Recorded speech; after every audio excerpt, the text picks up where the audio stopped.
स्वामी जी, 17 तारीख को आपने जो सभा एक करनी थी, लोगों को एक संदेश देना था, सरकार ने आपको जगह नहीं दी है, क्या कुछ कहना चाहेंगे? नहीं, जगह तो हमने ले लिया था, उसकी परमिशन भी ग्रांट हो चुकी थी।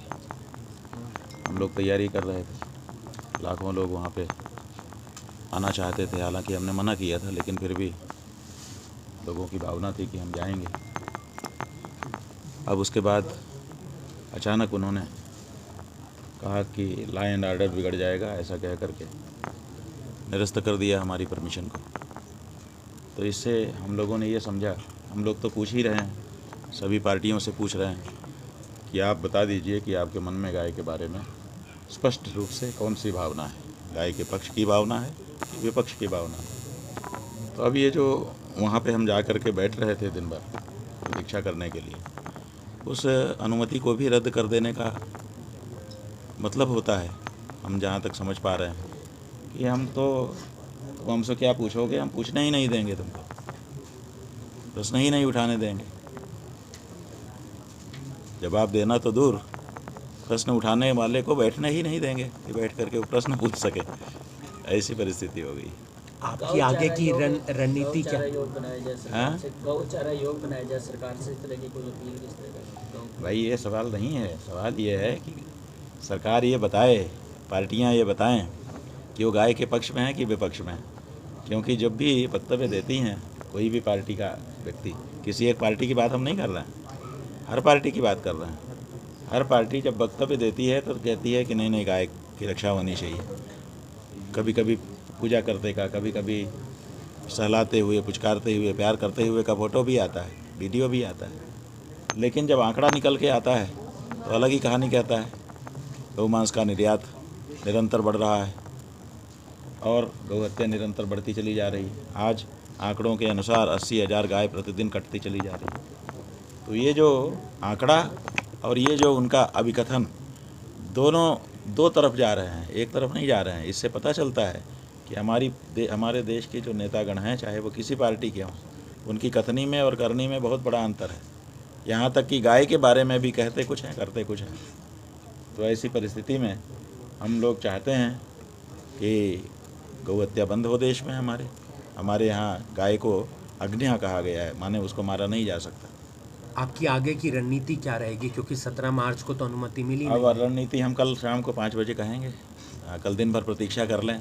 अब उन्होंने बैठने नहीं दिया है, तो हमने कहा है कि हम गाड़ी में आएंगे, तुम्हारे हर पार्टी के दरवाजे पर आएंगे और वहीं से पूछेंगे कि बोलो तुम्हारा मंशा क्या है।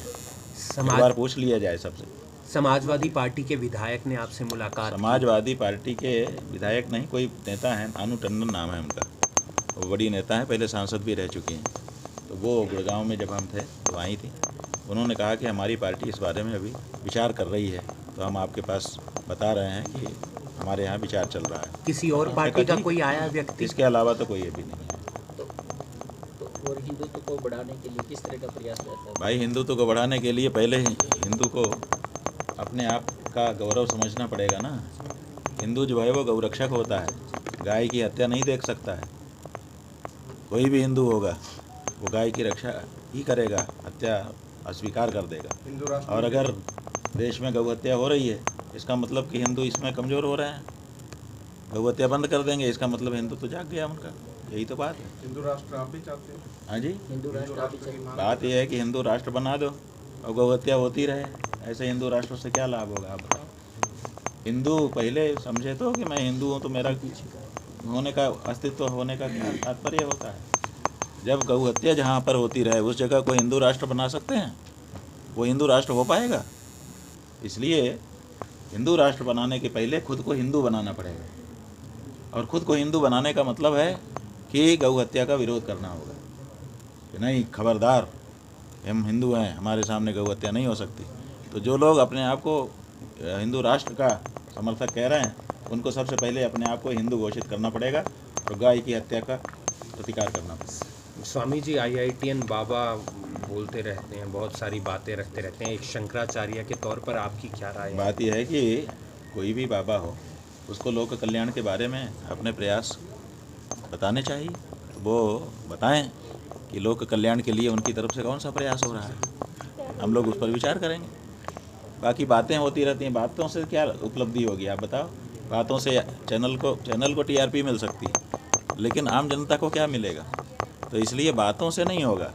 आईआईटी वाले बाबा हों, चाहे किसी और प्रोफेशन को पढ़ सीख करके आए हुए बाबा हों, सब बाबाओं का स्वागत है, लेकिन उनको बताना होगा कि उन्होंने धर्म के लिए, समाज के लिए क्या कार्यक्रम चला रखा है। बागेश्वर धाम जी ने बिहार के अंदर कैंसर एक हॉस्पिटल बनाने का प्रयास किया। ये बहुत अच्छा है कि वो कम से कम इस बात को स्वीकार तो कर रहे हैं कैंसर हॉस्पिटल की घोषणा करके कि हमारे चमत्कार से, हमारे फूंक देने से, हमारे पर्चा लिख देने से रोग दूर नहीं होगा, उसके लिए अस्पताल की ज़रूरत है।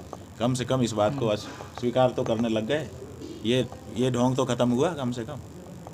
अच्छा है। प्रधानमंत्री नरेंद्र मोदी आपके हिसाब से कैसा काम कर रहे हैं? जब तक गाय की हत्या बंद नहीं करें, हम उनको क्या कहें? हमारे देश के जितने भी प्रधानमंत्री हुए हैं उनकी हम प्रशंसा कैसे करें? क्योंकि आज़ादी के पहले सब ने कहा था कि आज़ादी इसीलिए हम प्राप्त कर रहे हैं कि गौ हत्या रोकनी है। 78 साल हो गए, कोई रोक नहीं रहा है। मोदी जी भी उसी में हैं।